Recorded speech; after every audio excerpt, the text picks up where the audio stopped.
नमस्कार, मी लाघवी ओम सावंत बुलेटिन मध्ये आपलं स्वागत करते। स्वातंत्र्य दिनाच्या मुहूर्तावर अक्षय कुमारचा मिशन मंगल हा सिनेमा रसिकांच्या भेटीला आला। मिशन मंगल या सिनेमाला चांगलं ओपनिंग सुद्धा मिळालं, मात्र ट्विटरवर बॉयकॉट मिशन मंगल हा ट्रेंड सुरू झालाय। तसंच anti Hindu agenda of Bollywood हा ट्रेंड सुद्धा सोशल मीडियात फार गाजतोय। मिशन मंगल पुढे नेमकं काय विघ्न आलंय पाहूया। Anti Hindu agenda of Bollywood हा ट्रेंड पुन्हा एकदा टॉप मध्ये आलाय। बॉलिवूड मधली काही मंडळी हिंदूंच्या विरोधात असल्याचा आरोप केला जातोय। स्वरा भास्करच्या ट्विटवर अनेकदा टीका केली जाते। स्वराला अनेकदा ट्रोलही केलं जातं। हिंदूंच्या विरोधात त्यांचा अजेंडा असल्याचा आरोप केला जातो। #Anti Hindu agenda of Bollywood या हॅशटॅगच्या माध्यमातून बॉलिवूडवर टीका सुरू आहे। सिनेमात गुंडांनी कपाळाला टिळा लावल्याचं दाखवण्यात येतं। हिंदू देवता आणि साधूंचा उपहास केला जातो। हिंदू धर्माच्या विरोधात बॉलिवूडचा कट असल्याचाही आरोप नेटिझन्स करतायत। दुसरीकडे मिशन मंगळ सिनेमा मागे सुद्धा मंगळ लागलाय। बॉक्स ऑफिसवर मिशन मंगलचं यशस्वी प्रक्षेपण झालं। या सिनेमात वैज्ञानिकाच्या भूमिकेत असलेल्या विद्या बालनचा मुलगा हिंदू धर्म त्यागतो। विद्या बालनचा मुलगा AR रहमानचा फॅन दाखवण्यात आलाय। मुस्लिम झालो तर AR रहमान सारखं होता येईल असं वाटत असल्यानं तो इस्लाम धर्म स्वीकारतो असं सिनेमात दाखवण्यात आलं आहे। आणि त्यामुळे बॉयकॉट मिशन मंगल या ट्रेंडमधून सिनेमावर बहिष्कार टाकण्याचं आवाहन सुरू झालंय। अक्षय कुमारला सुद्धा जबरदस्त ट्रोल केलं जातंय। कॅनडाचा नागरिक असलेल्या अक्षय कुमारकडून काय अपेक्षा करणार अशा तिखट शब्दात त्याला ऐकवलं जातंय। एकंदरीतच मिशन मंगल बॉक्स ऑफिसवर हिट ठरत असला तरी या सिनेमाचे ग्रह सोशल मीडियात फिरलेत असंच म्हणावं लागेल। जवान देशासाठी छातीवर गोळ्या झेलतात, त्यांचे उपकार कुणीच फेडू शकत नाही।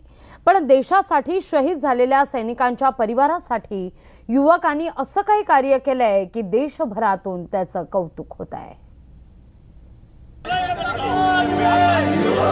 जयघोषाच्या निनादात महिला युवकांच्या हातांवर पाय ठेवून पुढे जाते। शहीद मोहनलालजी सुनेर, शहीद मोहनलालजी सुनेर। ही महिला वीरपत्नी आहे।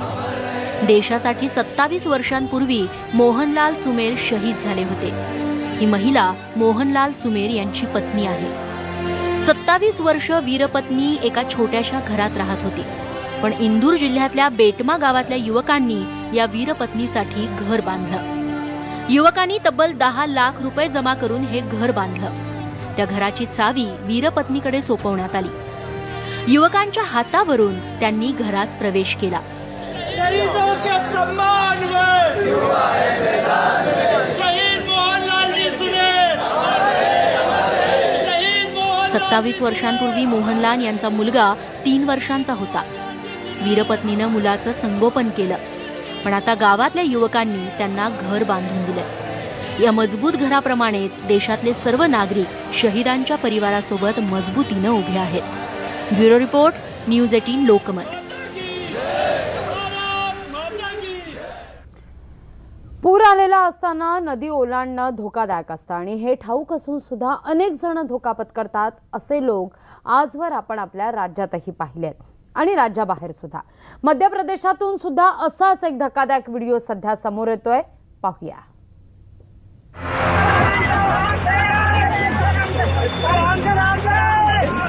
नदीला पूर आलेला असतानाही या व्यक्तीनं वेगानं वाहणाऱ्या पाण्यात प्रवेश केला। दोन्ही काठांवर उभे असलेले नागरिक त्याला माघारी येण्यासाठी सातत्यानं आवाज देत होते, पण या सगळ्याकडे दुर्लक्ष करून ही व्यक्ती सतत पुढे जाण्याचाच प्रयत्न करत होती। वेगानं वाहणाऱ्या नदीतून मार्ग काढताना अखेर त्या व्यक्तीचा तोल गेला आणि पाण्याच्या वेगवान प्रवाहाच्या बरोबर तो वाहूनही गेला। थोडा वेळ नदीत त्याचं डोकं दिसलं, पण काही क्षणानंतर तो पूर्ण बुडाला। दोन्ही बाजूला उभे असलेले नागरिक काहीही करू शकले नाहीत। मध्य प्रदेशातल्या राजगडमध्ये ही दुर्दैवी घटना घडली। त्यामुळे नागरिकांनी पूरस्थिती असताना संयम बाळगणं किती गरजेचं आहे हे अधोरेखित झालंय। Bureau report, news 18 Lokmat.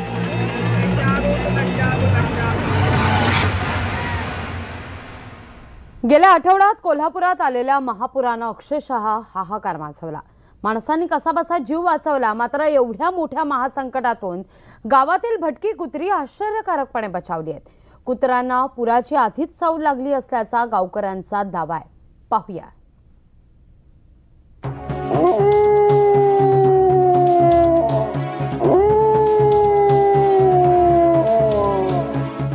कुत्र्याचं हे विवळणं भुंकणं तुम्हाला सामान्य वाटेल.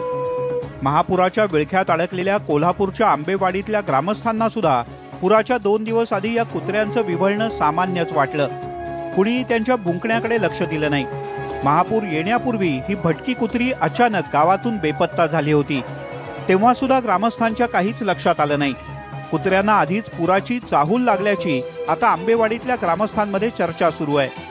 हा पाणी एवढं नेहमी येते तेवढं ज्या वेळेला आलं तोपर्यंत कुत्र्यांचं काही हे नव्हतं. परंतु नंतर जशी भीषणता वाढत गेली, पाणी जसं जसं वाढत गेलं तसं रात्रीच्या वेळेला कुत्री जास्तच रडायला लागलीत. त्यामुळे वातावरणाची गंभीरता जास्तच वाढत गेली. त्यामुळे लोकांनाही फार भीती वाटू लागली की काहीतरी अघटित घडणार की काय. महापूर येण्या अगोदर मोठी मोठी कुत्रे अशी रडत होती, शहरावरा पळत होती.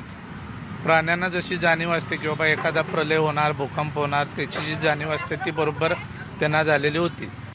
आंबेवाडीमध्ये 40 ते 50 भटक्या कुत्र्यांचा वावर आहे. महापूर येण्यापूर्वी ही कुत्री विवळत आणि भुंकत होती. तो सगळा घटनाक्रम आता गावकऱ्यांना आठवतो.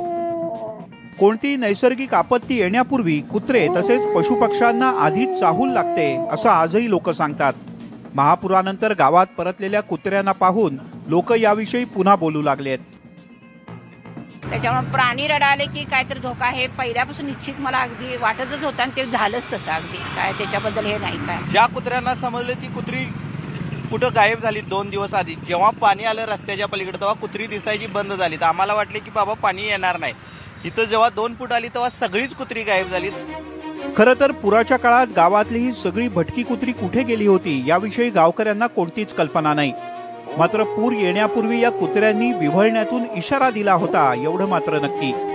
गावातील काहींना याची जाणीव झाली होती, पण अचानक पूर आल्यामुळे हालचाल करायला वेळच मिळाला नाही. जेव्हा पाणी पूर ओसरेल तशी सगळी कुत्री जी आहे ती आपापल्या जागेवर आलेली आहेत. आणि जेव्हा आम्ही नावतनं बघायची तेव्हा कुत्रीच कुठे दिसायची नाहीत. पण नेमकी कुत्री कुठे गेली हे काय कळायचं नाही. पण आता जेव्हा गावात येते तेव्हा सगळी कुत्री हजर आहेत. पशु आणि पक्ष्यांना एक वेगळ्या प्रकारचा सेन्स असतो असं म्हटलं जातं. कुत्र्यांमध्ये हुंगण्याची प्रचंड क्षमता असते.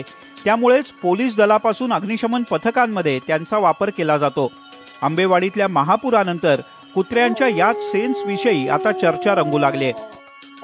व्हिडिओ जर्नलिस्ट प्रमोद सौंदाळेसह संदीप राजगोळकर, न्यूज 18 लोकमत, आंबेवाडी, कोल्हापूर. विमानातल्या 200 प्रवाशांचे प्राण संकटात सापडले होते. इंजिनाच्या पंखात पक्षी अडकल्यानं मोठं संकट कोसळलं. आणि नेमकं पुढे काय झालं पाहूया या खास रिपोर्टमधून. तुम्ही पाहत असलेलं हे विमान एअरपोर्टवर नाही तर मक्याच्या शेतात लँड झालंय. आणि या विमानातल्या आंतरराष्ट्रीय प्रवाशांना शेतातून रस्ता काढत पुढे चालत जावं लागलं. या विमानाच्या इंजिनाच्या पंखात मोठा पक्षी अडकल्यानं बिघाड निर्माण झाला. त्यामुळे पायलटनं कौशल्यानं हे विमान मक्याच्या शेतात उतरवलं. विमानाचंही या इमर्जन्सी लँडिंगमुळे नुकसान झालं. पण सुदैवाची गोष्ट म्हणजे यातील सर्व प्रवासी सुखरूप आहेत. टेक ऑफ नंतर काही वेळातच विमानाच्या पंखात पक्षी अडकला. रशियाची राजधानी मॉस्को जवळच ही घटना घडली आहे. रशियन आरोग्य विभागाच्या माहितीनुसार 23 प्रवाशांना यात दुखापत झाली आहे. पण यापैकी कुणालाही गंभीर दुखापत झालेली नाही. या विमानात 7 क्रूज मेंबर्स आणि 226 प्रवासी होते. मॉस्कोमधील झुकोवस्की विमानतळावरून हे विमान रशियाला लागूनच असलेल्या क्रिमियामध्ये जाणार होतं. टेक ऑफ नंतर लगेचच बिघाड झाल्यानं विमान मक्याच्या शेतात उतरवण्यात आलं. पण अनुभवी पायलटनं त्याचं कौशल्य पणाला लावून सर्वांचे प्राण वाचवलेत. Bureau report, news 18 Lokmat. ब्रेकनंतर तुमचं पुन्हा एकदा स्वागत. तब्बल 15 वर्ष विना अनुदानित शाळेत अध्यापन करून सुद्धा पगार मिळत नसल्यानं शिक्षकांना आत्महत्या केली आहे. गोंदिया जिल्ह्यातल्या केशव गोबाडे यांच्या आत्महत्येमुळे राज्यात मात्र अर्थातच खळबळ माजली आहे. शिक्षक केशव गोवाडेंच्या आत्महत्येनं शिक्षकांना धक्का बसलाय। अध्यापन करणाऱ्या शिक्षकाला आत्महत्या करावी लागते ही बाब सरकारसाठी शर्मेची आहे। केशव गोवाडे यांचा फोटो खुर्चीवर ठेवून शिक्षक आंदोलन करतायत। गोवाडेंच्या आत्महत्येमुळे त्यांचं कुटुंब निराधार झालंय। त्यामुळे पालकमंत्र्यांना पत्र लिहून गोवाडेंच्या वारसांना 50 लाखांची नुकसान भरपाई देण्याची मागणी शिक्षण संघटनेने केली आहे। विना अनुदानित शाळेतल्या सुमारे 200 शिक्षकांनी 9 ऑगस्ट पासून गोंदिया जिल्हा परिषदेसमोर आंदोलन सुरू केलंय, पण त्याची दखल घेतली नाही। वेळीच दखल घेतली असती तर गोवाडेंची आत्महत्या टळली असती।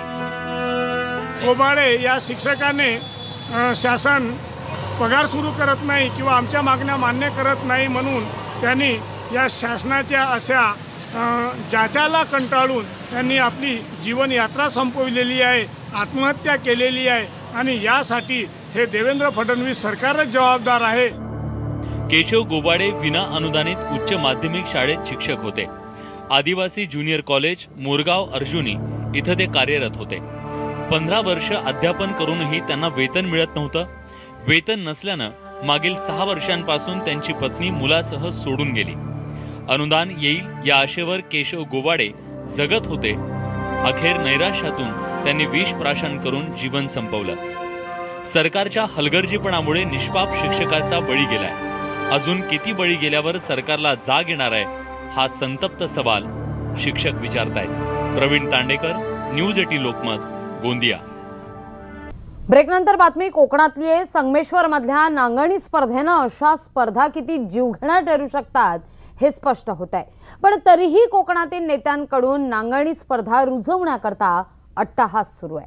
मुक्या जीवांचा छळ केला जातोय आणि शेतकऱ्यांच्या जीवाचा धोका मात्र कायम आहे। पण मात्र नेत्यांना अशा स्पर्धांमधून राजकीय नांगरणी करण्यात अधिक स्वारस्य आहे। पाहूया।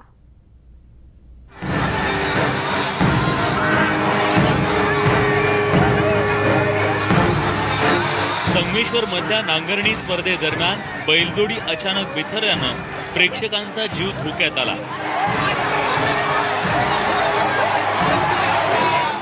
हा सगळा बाका प्रसंग ताजा असतानाच गुहागर मधील शृंगारतळीत राष्ट्रवादी काँग्रेसच्या वतीनं सामूहिक नांगरणी स्पर्धेच्या आयोजनाचा बार उडून दिलाय।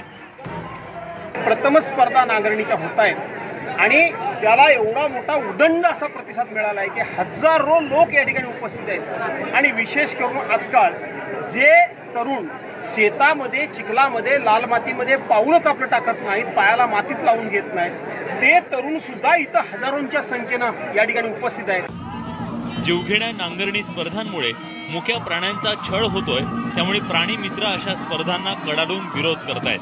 पण अशा स्पर्धांची वकिली करणाऱ्या राष्ट्रवादीच्या भास्कर जाधवांनी मात्र नांगरणी स्पर्धांमुळे आजचा तरुण पुन्हा शेतीकडे वळेल असा अजब दावा केलाय। शिवाय प्राण्यांबद्दल कळवळा व्यक्त करणाऱ्या प्राणी मित्रांना त्यांनी अनाहूत सल्लाही दिलाय। माझी खात्री आहे की ह्या अशा प्रकारच्या नांगरणीच्या स्पर्धा सातत्यानं जर होत राहिल्या तर तरुण वर्ग सुद्धा या स्पर्धेमध्ये उतरण्याच्या निमित्तानं शेतीकडे उतरेल आणि एखाद्या देशामध्ये एक राष्ट्रीय उत्पन्न तयार करण्याकरता म्हणून त्याचा हातभार लागेल असा माझा विश्वास आहे।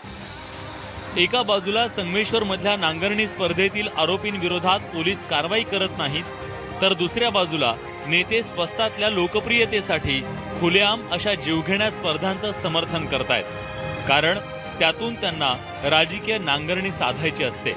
त्यामुळे तरुणांना शेतीकडे वळवण्यासाठी मुक्या जीवांचा छळ करण्याला प्रोत्साहन द्यायचं की चांगल्या योजना राबवून तरुणांना शेतीकडे आणायचं हा खरा सवाल आहे। स्वप्नील घाग, न्यूज 18 लोकमत, रत्नागिरी। या बातम्यांचा बुलेटिन मध्ये वेळ झाली इथेच थांबण्याची। नमस्कार।